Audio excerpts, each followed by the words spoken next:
Hi viewers, అందరికీ నమస్కారం. అమావాస్య ఆదివారంతో కలిసి వచ్చింది గనుక ఆదివారం అమావాస్య రోజు కలబంద మొక్కతో ఇలా చేస్తే తరతరాలకు తరగని ఆస్తి వస్తుంది. మార్చి 10 అమావాస్య, అందులోనూ అమావాస్య ఆదివారం. అమావాస్య రావడం చాలా విశేషకరం. ఆదివారం రోజున అమావాస్య వస్తే ఆ అమావాస్యకు చాలా శక్తులు ఉన్నాయని పండితులు చెబుతున్నారు. అయితే ఈ మాట అమావాస్య రోజున క్షత్రియ 6 తరాలు ఇబ్బంది మొక్కతో ఈ చిన్న పని చేస్తే మీరు కూర్చున్న తిన్న తరగని ఐశ్వర్యం వస్తుంది అని, మీకు ఉన్న దరిద్రమంతా కూడా తొలగిపోతుంది. చాలా విశేషమైన ఆదివారం రోజు అమావాస్య తిని కలిగి వస్తే దీన్ని భాను అమావాస్య అంటారు. ఇలా ఆదివారం అమావాస్య తిథి అమావాస్య కలిసి వస్తే ఆ రోజుకు అత్యంత శక్తులు ఉన్నాయని శాస్త్రాలు చెప్తున్నాయి. ఇట్లాంటి రోజు మళ్ళీ ఎప్పుడు వస్తుందో తెలియదు. కాబట్టి అందరూ కూడా ఈ రోజును సద్వినియోగం చేసుకోండి. అందరూ రోజు అమావాస్య రావడం చాలా అరుదు. ఇలా రోజు కోసం యోగులు, యంత్రాలు వేచి చూస్తూ ఉంటారు. ఎంతో శక్తివంతమైంది ఈ మాఘ అమావాస్య రోజు కలబంద మొక్కతో ఈ పరిహారం చేయడంలో ఈ వీడియోలో ఈ విధంగా చెప్పుకుందాం. అంతకన్నా ముందు మా వీడియో నచ్చితే ఒక లైక్ చేసి షేర్ చేయండి. అలాగే మా ఛానల్ని కూడా సబ్స్క్రైబ్ చేసుకొని ఇక వీడియోలోకి వస్తే, ఇటీవల కాలంలో ప్రతి ఒక్కరూ పెరట్లోనూ కలబంద మొక్కను పెంచుకుంటూ, ఏ ఇంట్లో అయితే కలబంద మొక్క ఉంటుందో ఆ ఇంట్లో 33 కోట్ల దేవతలు కొలువు తీరి ఉంటారని పండితులు చెబుతున్నారు. కలబంద ఆకు లక్ష్మీదేవి కొలువు తీరి ఉంటుంది అని అంటున్నారు పండితులు. ఈ భూమి మీద లభించే మొక్కలలో కలబంద మొక్క మంచి ఔషధ మొక్కగా కలబంద ప్రసిద్ధి చెందింది. వాస్తు శాస్త్రం ప్రకారం కలబంద మొక్క అదృష్ట మొక్క అంటారు. ఈ మొక్కను ఇంట్లో నాటుకుంటే చాలా శుభప్రదం. ఈ మొక్కతో మనిషి జీవితంలో వచ్చే సమస్యలను కూడా తొలగిపోతాయి. కలబంద మొక్కను ఏ దిశలో నైనా సరే నాటవచ్చు. కానీ మీరు మీ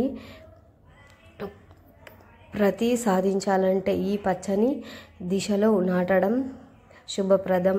కలబందతో కొన్ని రకాల పరిహారాలు చేయడం ద్వారా ఇంట్లో ఉండే దరిద్రాన్ని పోగొట్టి లక్ష్మీదేవి ఇంట్లోకి వచ్చేలాగా చేయవచ్చు. మనం మన జీవితంలో పురోగతి సాధించడానికి ఎన్నో పరిహారాలు చేసినా మనకు చాలా రిజిబుల్ అనేది వస్తుంది. ముఖ్యంగా మనకు పట్టిన దరిద్రాన్ని వదిలించుకోవడానికి, మన ఇంటిపై ఉన్న నెగిటివ్ ఎనర్జీ తొలగించుకోవడానికి అమావాస్య సిద్ధి అనేక మనకు చాలా సహాయపడుతుంది. అయితే మార్చి 10న వచ్చే మాఘ అమావాస్య వచన కలబంద మొక్కతో ఒక పని చేస్తే మీకు తరాలకు తరగని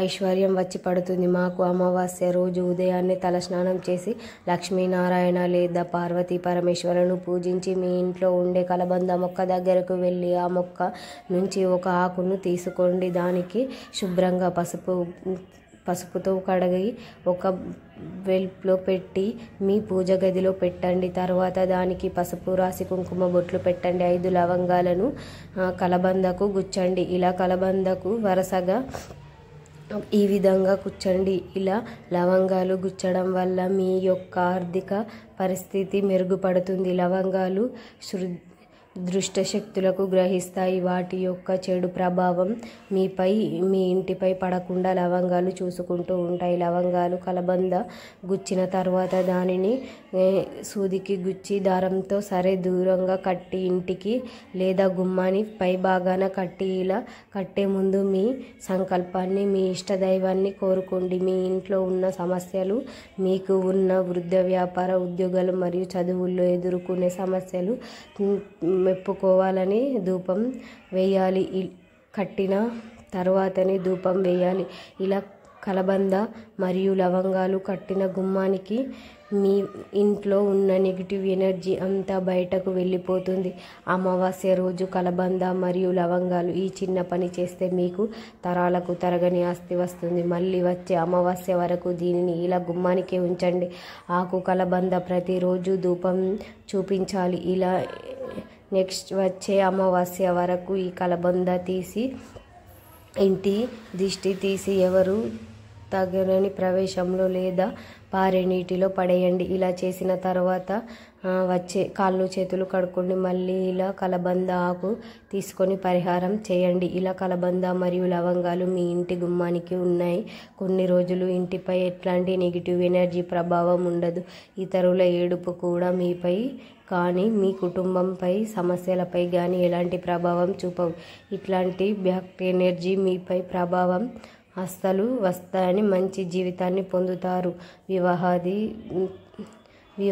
సాయంత్రం వారు వాటిని తరువాత ఎప్పుడైనా సరే ఎంచుకోవచ్చు. అనేక విధాలుగా అభివృద్ధి చెందుతుంది మరియు ప్రతి ఒక్కరూ మార్చి 10న వచ్చే అమావాస్య రోజు కలబంద మొక్కతో ఈ పనిని చేస్తే తరాలకు తరగని ఐశ్వర్యం పొందండి, ఆనందంగా జీవించండి. ఈ పరిహారం మీకు ఉదయం చేసిన, రాత్రి చేసిన, పూజ చేసిన తర్వాతనే చెయ్యండి. అప్పుడే మీకు మంచి శుభ ఫలితాలు వస్తాయి. నమ్మకంతో చేయండి, శుభ ఫలితాలను పొందండి. చాలా విశేషం, చాలా కలిసి వచ్చే ఈరోజు అతని ఉంటుందని పెద్దలు చెబుతూ ఉన్నారు. అంటే అద్భుతమైన రోజున యోదుగ చెట్టు ఆకులు తరాలకు తరగని ఐశ్వర్యం వస్తుంది. మీరు కోరుకున్న కూడా సరిపోతుంది. శాస్త్రం చెప్తుంది.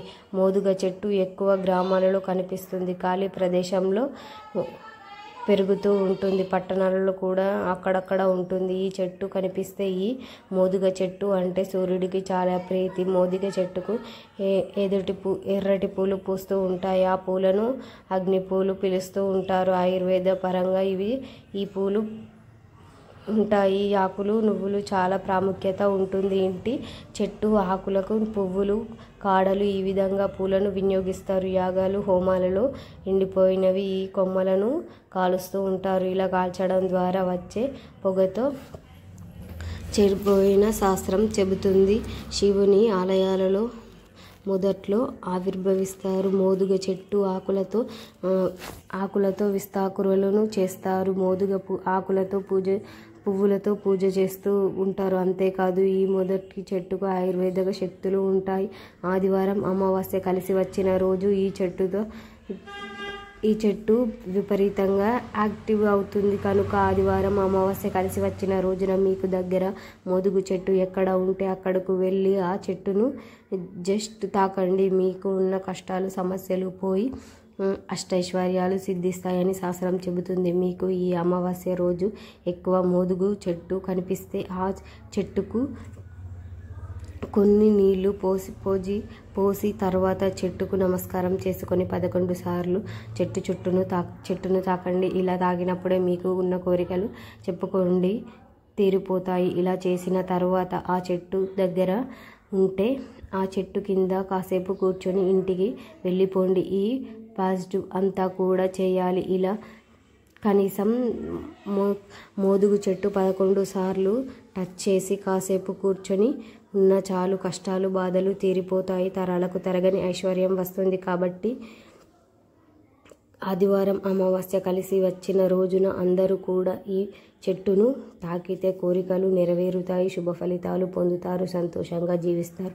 ఇక శక్తివంతమైన మాఘ అమావాస్య రోజు బెల్లము, నువ్వులు కలిపి చేసిన పదార్థం వేరైతే ఎర్రటి వస్త్రంలో కట్టి బ్రాహ్మణులకి దానం ఇస్తే కష్టాలు పోయి అష్టైశ్వర్యాలు కలుగుతాయి. అలాగే ఆదివారం రోజు కలిసి వచ్చిన ఈ మాఘ అమావాస్య రోజు దుప్పట్లు కానీ, దాక్షికులకు దానం, గొడుగులు కానీ ఎవరికైనా దానం చేస్తే అష్టదరిద్రాలు పోయి సకల ఐశ్వర్యాలు సిద్ధిస్తాయి. నవగ్రహాల అనుగ్రహం కలుగుతుంది. అమావాస్య సూర్య భగవానుడికి ఎంతో ఇష్టమైన రోజు కనుక ఈ రోజు ఉదయమే నీటితో సూర్యుడికి ఆర్భవించి సూర్య నమస్కారం చేసుకొని కోటి జన్మల పుణ్యం వస్తుంది. అమావాస్య రోజు పొరపాటున కూడా ఇంట్లో పప్పుకూర వండకూడదు. పప్పుకూర వండితే కందిపప్పు, శనగపప్పు, ఎర్రపప్పు వీటేవి కూడా వండకూడదు, తినకూడదు. లింగ రూపంలో ఉన్న పప్పులు తినకూడదు. కూర రూపంలోనే కాదు ఏ రూపంలో కూడా పప్పులు తినకూడదు అని